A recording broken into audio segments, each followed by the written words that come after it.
Criança e faca. Duas coisas que não se misturam.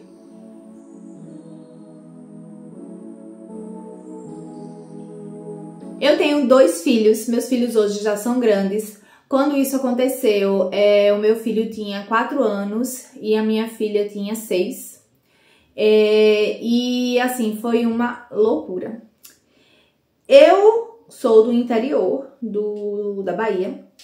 Nessa época, a gente morava todo mundo assim, meio que junto. Não junto na mesma casa. Minha mãe tinha uma casa que tinha um quintal enorme e é aquela família que vai se amontando ali no quintal, sabe? Tipo assim, cada um tinha suas casas, mas a gente ficava ali mesmo, todo mundo pertinho. E aí, os meus filhos estavam brincando no quintal com meus sobrinhos e nessa hora eu estava indo fazer as unhas, que era na frente da casa que a gente morava, né? Na frente da casa da minha mãe. E minha mãe estava em casa, minha irmã estava em casa, enfim, sabe? Crianças brincando no quintal. O que é que pode dar errado? Só que, menina, eu mal comecei a fazer as unhas, já veio a notícia. Corre, corre, corre, que aconteceu um acidente. Quando eu cheguei lá, meu filho de 4 anos estava brincando com um canudo. Ele foi tentar cortar um canudo e ele pegou uma faca. No que ele pegou a faca, que fez assim, a faca entrou no olho dele. Tem noção de um negócio desse? Entrou no olho dele e aí ele puxou, aquela gritaria, aquela confusão, aquela correria, só que não tava sangrando, porque é olho, né? A bola do olho mesmo. E aí tava saindo um negócio transparente, meio branco, um negócio, sabe? Assim, foi desesperador. Aí a gente pegou ele e saiu correndo pra hospital, né? Ali do interior mesmo. Só que aí chegou lá, a mulher disse, ó, não pode ser aqui não, vocês têm que ir pra capital e tal. E a gente conhecia um cara que tinha uma fazenda. E aí esse cara que tinha uma fazenda, ele tinha um aviãozinho assim, bimotor, monomotor, alguma coisa assim, que era pra sobrevoar ali, pra jogar coisa na plantação, né? Essas coisas assim, de quem faz plantação de coisa e tal, né? Jogar aqueles não sei como é que chama, inseticidas, esses negócios de praga, né? Pra veneno, pra matar as pragas.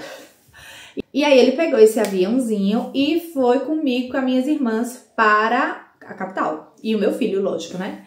Que tava desesperado, eu tava desesperada, todo mundo tava desesperado.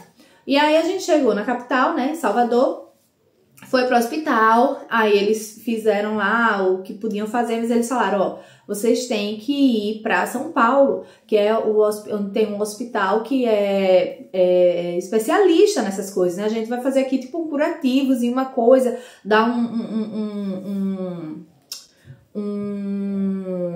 como é o nome do remédio para dor? Um analgésico, uma coisa assim e tal, assim, mais forte, óbvio, mas tinha que ir pra lá. E aí ele foi medicado, né? Fizeram um curativozinho. E aí a gente comprou passagem para ir para São Paulo. E eu fui para São Paulo com minhas irmãs e o meu filho. E aí a gente chegou lá e foi, né? Foi pro médico, né? Pro hospital e tal. Ele foi atendido, ele fizeram todos os procedimentos que tinham que fazer lá. Ele não chegou a perder o olho, mas ele perdeu bastante a visão. Ele não ficou de um olho, né? Ele não ficou completamente cego, mas por exemplo, hoje ele vê vultos, sabe, sombras, mas foi assim uma coisa absurda, né? Assim, foi lógico, poderia ter sido uma fatalidade, ele poderia ter perdido completamente a visão, poderia ter perdido até o olho, mas não, hoje você olha pra ele, você não sabe que ele não enxerga, sabe? Ele não tem nada que você olha, esse cara é cego, não. Mas ele ficou, né, com a visão bem danificada, foi uma situação gravíssima e fica aí a lição, né? A gente precisa estar prestando atenção o tempo inteiro, por mais que estejam mais crianças ao redor. Nada é garantido, porque ele estava com a irmã, que também era uma criança, com os primos também eram crianças, e tinham adultos que estavam ali de olho, mas não estavam do lado presente, prestando atenção realmente, porque todo mundo estava fazendo o que tinha que fazer. E você se confia, né? Quando tem outros adultos assim, você confia que não vai acontecer nada demais. Mas criança, minha gente, criança dá um jeito pra tudo. Pra fazer arte, criança dá um jeito. Então, assim, a gente precisa prestar muita atenção. Do lado já faz, imagine quando a gente deixa assim sozinho. Pronto, depois disso, né, ele nunca mais brincou com faca. E graças a Deus o pior não aconteceu, né? Foi,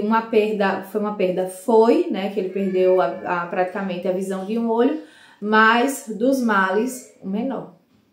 Olá pessoal, bem-vindos a mais um vídeo nesse canal e vamos de mais uma materna história que hoje foi perigosíssima, né? Imagina uma faca entrar no olho de uma criança. Meu Deus do céu, não gosto nem de imaginar uma situação dessa, nem num adulto, quanto mais numa criança. E é isso, realmente a gente precisa estar de olho, né? A gente sabe que a gente dá uma relaxada quando eles vão crescendo, que não vão dependendo tanto da gente, assim, a gente dá uma relaxada e é normal a gente dar uma relaxada porque somos todas pessoas e a gente começa a confiar um pouquinho mais. Mas é aquilo, né? A gente tem que confiar desconfiando, né? Tem que tá aqui, mas peraí, deixa eu dar uma passadinha de olho, né? E não tô dizendo que foi irresponsabilidade de forma alguma, até porque essas crianças não estavam sozinhas jogadas numa casa, né, abandonadas. Elas estavam com pessoas adultas do lado, né? Só que um momento de distração é isso, acontece. E quem nunca, né? Tudo bem que a gente pode não ter acontecido com a gente situações assim tão graves. Mas basta um momento de descuido para acontecer. Muitas vezes já aconteceu comigo, tá dormindo, acordar, olhar pro lado, quando eu ver a menina já tá no chão. Ou então levantou, foi no banheiro, quando vê a menina já caiu da cama. Acontece, coisas acontecem, às vezes a gente tá olhando e acontece, então a gente não pode realmente se culpar. Claro que a gente tem que estar de olho sim, tem que prestar atenção sim. Mas essas coisas acontecem, só que a gente precisa estar ligado para que não aconteçam coisas assim graves. E ainda bem que nada de pior aconteceu, né? Porque foi no olho, poderia ter sido uma coisa, né? Poderia ter sido fatal, poderia ter pego no pescoço, alguma coisa assim, que seria ainda muito pior. Mas graças a Deus, dos males o menor. E é isso, se você tiver alguma história para me contar relacionada à maternidade, me envia nesse e-mail que vai aparecer aqui agora. E fiquem ligados nos próximos vídeos, daqui a pouco eu volto com mais materna história ou com algum vlog, alguma coisa assim, porque esse canal é assim, a gente conta história, daqui a pouco tem um vlog, daqui a pouco tem coisa falando de escola, falando de menino, falando de não sei o que. E é isso, um beijo pra todos e até o próximo vídeo.